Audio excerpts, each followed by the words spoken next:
For today's lesson, we're going to be learning about triangles. On Thursday, we learned about quadrilaterals such as squares, parallelograms, and rectangles. But today we're going to be learning about triangles, and we're also going to be learning about two other quadrilaterals. The thing I like about triangles is it's a lot more simple because you only have three sides.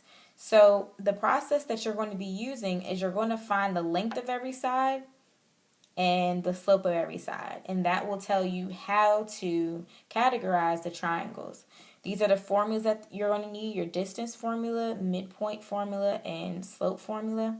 Actually, you won't even need your midpoint formula. Actually, some vocabulary that you may be familiar with is the word congruent. Congruent basically just means that they're the same. So if two lines are congruent, then they are, like the same length. If something bisects, if a line bisects another line or something like that, it just means that it cuts it in half.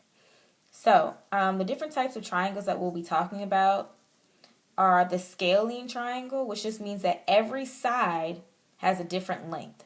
So if you wanted to prove that something was a scalene, you would find the length of every side, and if none of them were the same, then you would categorize it as a scalene. Isosceles is a little bit different. Exactly two sides have to be congruent or the same length.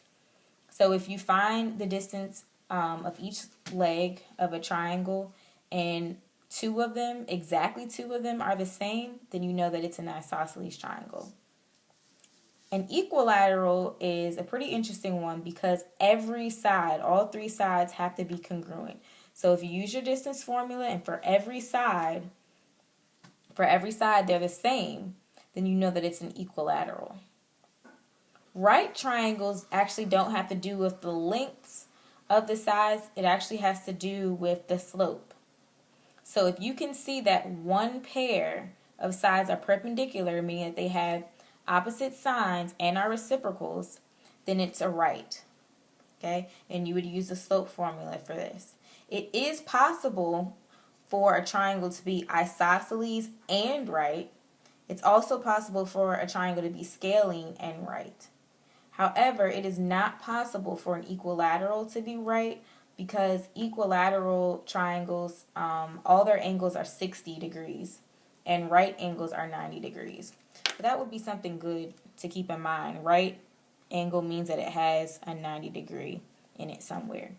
So as you're proving things, please use this table as a reference. This is telling you exactly what formulas you need and what you need to prove in order to show that it is an isosceles.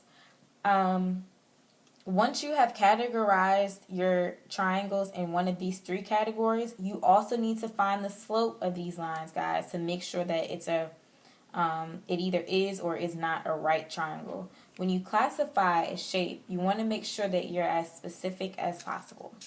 All right. Now let's talk about some quadrilaterals. I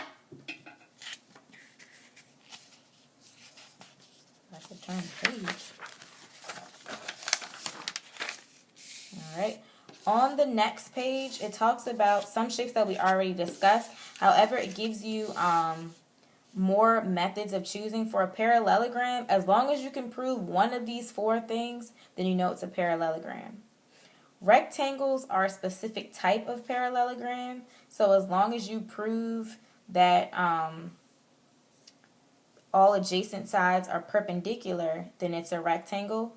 For a rhombus, you have to show that all the sides are equal. So it's kind of like an equilateral triangle, except for it has four sides. So for a rhombus, you need to find the sides, the length of each side using the distance formula. If they're all the same, then that does mean it's a rhombus.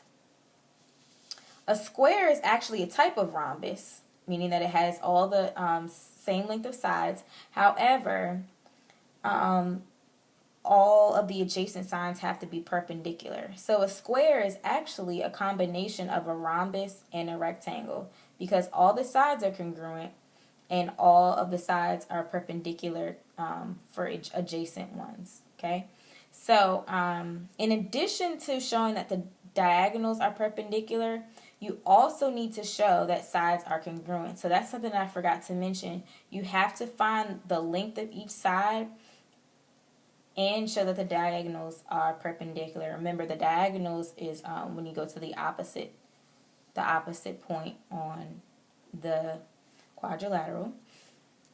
And the last one that we didn't get to talk about was the trapezoid.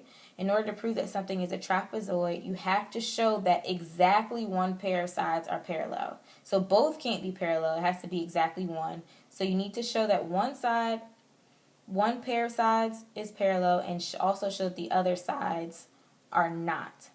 So in order to do that, you need to find the slope of all four sides. Okay. So again, this sheet, your notes here, on the quadrilaterals and on the triangles, this is going to be you guys' guide for your classwork.